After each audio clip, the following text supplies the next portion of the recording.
اللہ اکبر، الٹ بالکل سلسلہ۔ نبی پاک علیہ السلام نے سادگی، عاجزی کو اپنایا۔ بہت غریب آدمی، بڑا ماڑا بندہ جو 100 روپیہ دیہاڑی لیتا ہے، اور باہر جب وہ دیہاڑی کرنے گیا ہے تو وہ شام کو جب اس نے نا سمیٹا ہے نا وہ سیمنٹ اور ریت اور وہ ساری چیزیں، تو وہاں وہ جھاڑو پھیر کے آیا ہے۔ پھیرتے ہیں نا جی مزدور جھاڑو، یہ کام وہ کرنے کو تیار ہے، پر اپنے گھر میں آ کے جھاڑو دینے کو تیار نہیں ہوئی، اس لیے کہ یہ اس کی مردانگی کے خلاف ہے۔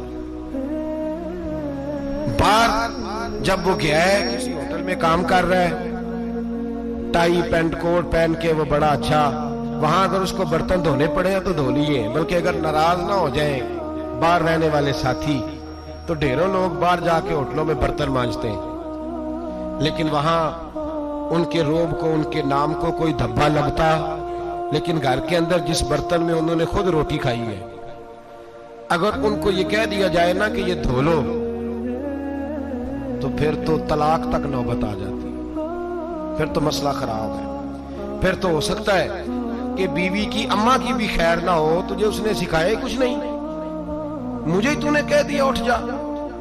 یہ ہمارا حال ہے، اور ہے ہم سارے عاجز مسکین، ہیں ہم سارے ماڑے غریب، یہ سارا اپنی جگہ طے، لیکن جہاں ڈٹنا ہے، بلکہ یوں سمجھ لیں کہ جہاں روب نہ چلا وہاں مسکین ہو گئے، اور جہاں چل گیا اب بادشاہ ہو گئے۔ میرے رسول پاک سید عالم علیہ السلام کا اسوہ نور سنو، سیدہ طیبہ طاہرہ حضرت عائشہ صدیقہ رضی اللہ تعالیٰ عنہ فرماتے ہیں، حضور گھر میں آتے، اگر گھر کے اندر جھاڑو دینے والا ہے تو مصطفیٰ نے اٹھا کے کام کرنا شروع کر دیا ہے۔ یہ معمولی بات نہیں، اگر حضرت فاطمہ زہرا کی چکی پیسنے کے لیے فرشتے آ سکتے ہیں تو رسول پاک کے گھر کا کام کرنے کے لیے بھی آ سکتے ہیں۔ لیکن میرے نبی پاک صلی اللہ علیہ وسلم گھر میں اپنے کپڑے دھو لیتے، پھٹ جاتے تو حضور سی لیتے، یہاں تک کہ حضرت عائشہ فرماتی ہے ایک دن حضور نے کہا کھانا پکاؤ، تو میں نے کہا کنیز آٹا گوندھ رہی ہے۔ نبی پاک نے معلومات کی تو پتہ چلا کہ وہ کنیز تو جا چکی، بیمار تھی۔ فرماتی ہیں حضور نے اپنے دستے مبارک سے آٹا گوندھا، نبی پاک نے گوندھا، نبی پاک نے لگے جو مزدور شاہ ایسا، نہ دھن نہ دولت سربراہ ایسا، عرش نشیں کا زمین پہ گھر ہے، میرا پیغمبر عظیم پر ہے۔ نبی پاک نے آٹا گوندا، اور آٹا گوند کے فرمایا عائشہ آؤ روٹی پکا دو، میں نے آٹا گوند دیا ہے۔ او بھائی میں بہت بڑا نواب ہوں میں عاجز مسکین، لوگوں کی میں کمیاں کوتاہیاں سناتا ہوں، لیکن اگر ذرا سا بھی ہاتھ ہلانا پڑے تو اس وقت نہ جہاں روب چلتا ہے وہاں تو چلانا چاہیے نا۔ جتنا ہمارا دبدبہ بنتا ہے عاجزی انکساری، یہ انسان کو سنوارتی ہے، یہ اس کو سکون دیتی ہے، یہ اس کے اندر پیدا کرتی ہے وہ چیز جو اسے اللہ کے قریب کرتی ہے۔ اگر آپ بڑے ہیں تو پھر آپ بڑے ہی رہ جائیں گے، بن کچھ نہیں سکیں گے۔ اگر آپ میں تکبر ہے تو پھر انا کا بت قائم ہو جائے گا، بن کچھ نہیں سکیں گے آپ۔ ہر آدمی کو اپنا آپ دکھانے کا شوق ہے، بنانے کا شوق ہے، شہرت، نام بری، اپنے آپ کو ظاہر کرنا، بتانا۔ 1,44,000 صحابہ تھے میرے رسول پاک کے، سارے کہیے صلی اللہ علیہ وسلم۔ جب حضور کا نام سنے تو درود پاک پڑھا کریں صلی اللہ تعالی علیہ وسلم۔ 1,44,000 صحابہ تھے، کام کر گئے، کسی نے نام نہیں بنایا، کام کیا۔ شاید چند 100 کے نام کتابوں میں ملتے ہوں، باقیوں نے کام کیا، نام پر توجہ ہی نہیں۔ اور کچھ ایسے بھی تھے جو آئے نہیں، بات مانی ہے میرے نبی پاک کی، حضرت ویسے کرنی رضی اللہ، تشریف نہیں لائے، گھر رہ کے بھی حضور کی بات مانی۔ ماں کی خدمت کرو، نہیں آئے، خدمت کری، تشریف نہیں لائے، گھر رہ کے بات مانی۔ درجہ کیا دیا میرے رسول پاک علیہ السلام نے؟ ڈیوٹی لگائی مولا علی شیر خدا کی، حضرت عمر فاروق رضی اللہ تعالیٰ، فرمایا میرا جبہ لے جانا اور میرے اویس سے ملنا اور اسے کہنا میری امت کی بخشش کی دعا مانگے۔ بھئی گھر رہ کے بات مانی، کوئی شورا نہیں، کوئی نام نہیں۔ امام عبد الوہاب شورانی کہتے ہیں کرن کے لوگ انہیں روڑے مارتے تھے اور ان سے پوچھتے تھے تیرا نام کیا ہے، تو جناب ویسے کرنی فرماتے تھے اگر تو قیامت میں بخشا گیا تو نام بتا دوں گا، اور اگر وہیں اڑ گیا تو نام سے کیا رہ جائے گا, یہاں تو لکھا رہ جائے گا. اور پھر دعا مانگی, امام شورانی نے لکھا ہے دعا مانگی حضرت اویس کرنی نے, اے اللہ میں نے زندگی چھپ کے گزاری ہے, مجھے ظاہر نہ کرنا.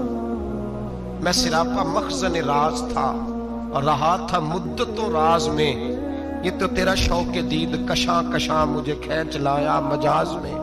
اے اللہ میں نے پردے میں وقت گزارا ہے, اللہ مسترنا بسترک الجمیل. اے اللہ بس مجھے پردوں میں رکھنا, پردوں میں. اٹھ بلیا چلو تھے بسیے جتھے بس دینی سارے انے, نہ کوئی ساڈی ذات پچھانے نہ کوئی سانو مننے. اے اللہ مجھے پردہ دے, شہرت نہیں چاہیے, میرا نام نہ ہو, کوئی جانے کوئی پہچانے نہ, بس میں تیرا ہوں تو چھپ کے تیرے پاس آ جاؤں. امام فرماتے اللہ 70,000 فرشتے قیامت کے دن حضرت اویس کرنی کی شکل کے پیدا کرے گا, اور ان فرشتوں کے اندر چھپا کے جناب اویس کو اپنی اور اپنے محبوب کی بارگاہ تک لے جائے گا. چونکہ وہ چھپے رہے, ضرورت نہیں. میں سراپا مخزن راز تھا, میں تو رہا تھا مدت و راز میں, یہ تو تیرا شوق دید کشاں کشاں مجھے کھینچ لایا مجاز میں. شوق نہیں, مجھے بھی پوچھ لو, میرا بھی نام لے لو. اب تو اس قدر زیادہ انا کا بت آ گیا, روٹی کھلاؤ, جس کو کھلائی اس کی فوٹو کھینچ کے فیس بک پہ دو. پانی پلایا تو پہلے اس کی فوٹو دے لو. اگر سلام لیا تو پہلے چھوڑ دو یار, بس کرو. یہ انا کے بت بنا لیا ہم لوگ. کس چکر میں پڑ گئی ہے دنیا. ایک غریب کو 2 4 5 روپے کیا دے دیے, ایک آٹے کا تھیلے کا دے دیا, 4 اخباروں میں خبر دے دی. یہ عاجزی ہے, یہ طریقہ ہے. اب تو لوگ یہاں تک ریاکاری کرنے لگے, نماز پڑھنے کے لیے آتے ہیں تو پہلے فوٹو کھینچ کے آتے ہیں.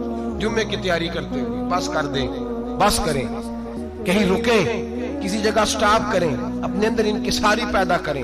جو ختم ہو گیا وہ بچ گیا, جو اپنے آپ کو بناتا رہا وہ کبھی بن نہ سکا. بچا وہی جو رب کی بارگاہ میں مٹ گیا. ہماری تو عمر گزر گئی ہے اپنے آپ کو تعمیر کرتے, ساری زندگی گزر گئی. میرا بھی نام لو, 30 سال میں رہ کے آیا ہوں جی سعودی عرب کے فلانے محلے میں, کسی سے میرا نام پوچھو گے تو پہنچ جاؤ گے. کیا ہوتے تھے آپ وہاں, کیا نام پوچھیں, وہاں تو بادشاہوں کے نام اب کوئی نہیں لیتا. مٹ گئے, جو آئے تھے چلے گئے. گکھڑ آنا تو چوک سے کسی سے بھی پوچھ لینا, میں بھی ہوتا ہوں. کیا ہوتے ہو, یہاں بڑے لوگ تھے جن کا توتی بچتا تھا, ختم ہو گئے.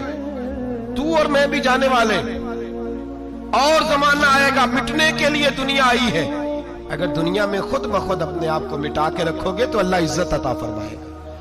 ہم تو اتنا کھڑے ہوئے ہیں کہ بہنوں سے, بھائیوں سے, سسرال سے, رشتہ داروں سے کٹ گئے, اس لیے کہ بت نہیں ٹوٹ رہا اندر.